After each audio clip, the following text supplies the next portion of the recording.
Morbi state જૂનું Morbi state વખતનું છે મંદિર જૂનવાણી. મોરબીમાં કાંઈ નહોતું તેથી મોરબા કહેવાતું હનુમાનજીનું મંદિર, મોરબો કહેવાતું સ્ટેટ વખતનું. એટલે અહીંયા વિસ્તારમાં કાંઈ ક્યાંય મંદિર નહોતું મોરબીમાં, ત્યારે મોરબાનમાં નામ પડ્યું. મોરબીમાંથી મોરબા હનુમાન પડ્યું. ઓકે.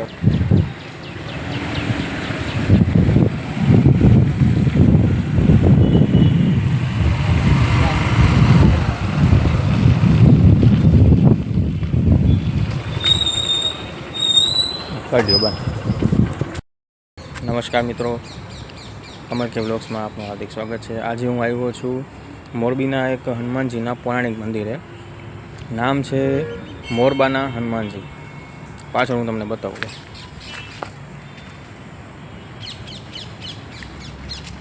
તો આજે આપણે મંદિરની વિઝિટ લેશું અને એનો થોડોક ઇતિહાસ જાણવાની કોશિશ કરી. બરાબર.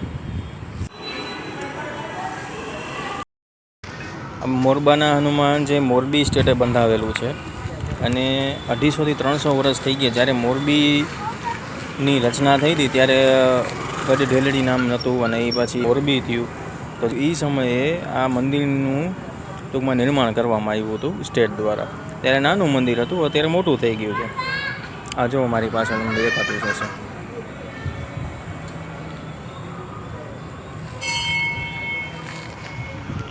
તો આપણે મંદિરની અંદર જઈ અને જોઈ લઈ કેવું છે મંદિર. અત્યારે તો નિર્માણ કર્યું છે સારું એવું, બાંધકામ ને બધું વ્યવસ્થિત કરી નાખ્યું છે.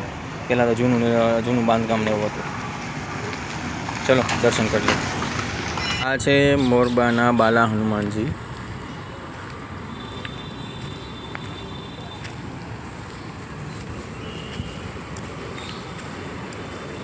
આ છે મંદિરનું બીજું ગેટ પાછળની સાઈડથી. આ સાર્થક વિદ્યા મંદિરનું ગેટ છે.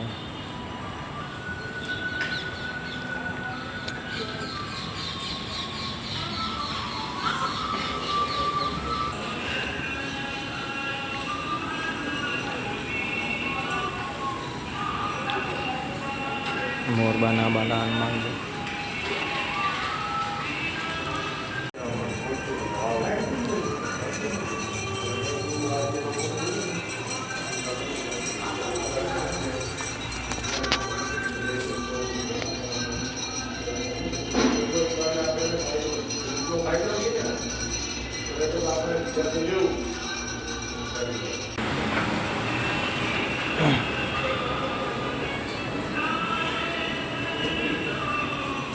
આ કાશી વિશ્વનાથ મહાદેવ, પુરુષોત્તમ સ્વામી મહારાજ.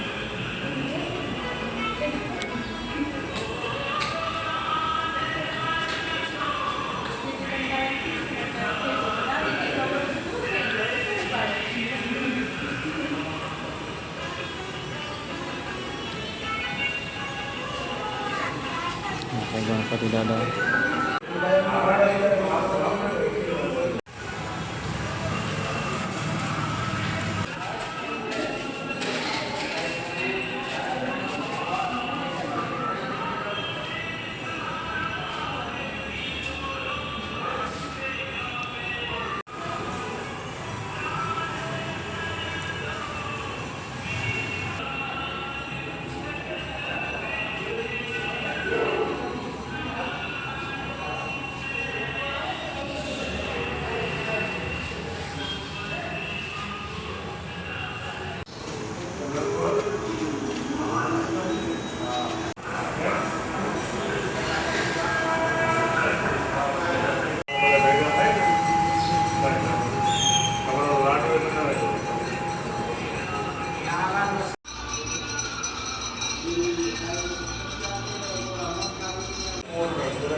તો મિત્રો આ હતું મોરબી સ્ટેટે બંધાવેલું મોરબીનું સૌથી પહેલું હનુમાનજીનું મંદિર. જ્યારે મોરબી સ્ટેટની ટૂંકમાં અહીંયા રચના થઈ હતી, એટલે જ્યારે મોરબી સ્ટેટ અહીંયા મોરબીમાં આવેલું હતું એ સમયે એમને આ મંદિર બંધાવેલું છે. આ મંદિર આશરે 250 થી 300 વર્ષ જૂનું છે અને એમના પૂજારીની સાથે પણ આપણે વાત કરી.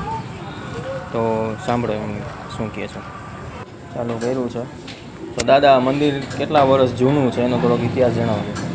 આ મોરબી સ્ટેટ જૂનું મોરબી સ્ટેટ વખતનું છે મંદિર જૂનવાણી. મોરબીમાં કાંઈ નહોતું તેથી મોરબા કહેવાતું હનુમાનજીનું મંદિર. મોરબો કહેવાતું સ્ટેટ વખતનું. એટલે અહીંયા વિસ્તારમાં કાંઈ ક્યાંય મંદિર નહોતું મોરબીમાં. ત્યારે મોરબાનમાં નામ પડ્યું મોરબીમાંથી મોરબા હનુમાન પડ્યું. ઓકે, એટલે તમે અહીંથી આજે પૂજારી છો? મારી આ ચોથી પેઢી છે. ઓકે, સરસ. આપનું નામ શું? હિતેશગીરી હિતેશગીરી ગોસ્વામી વેડિયાલ.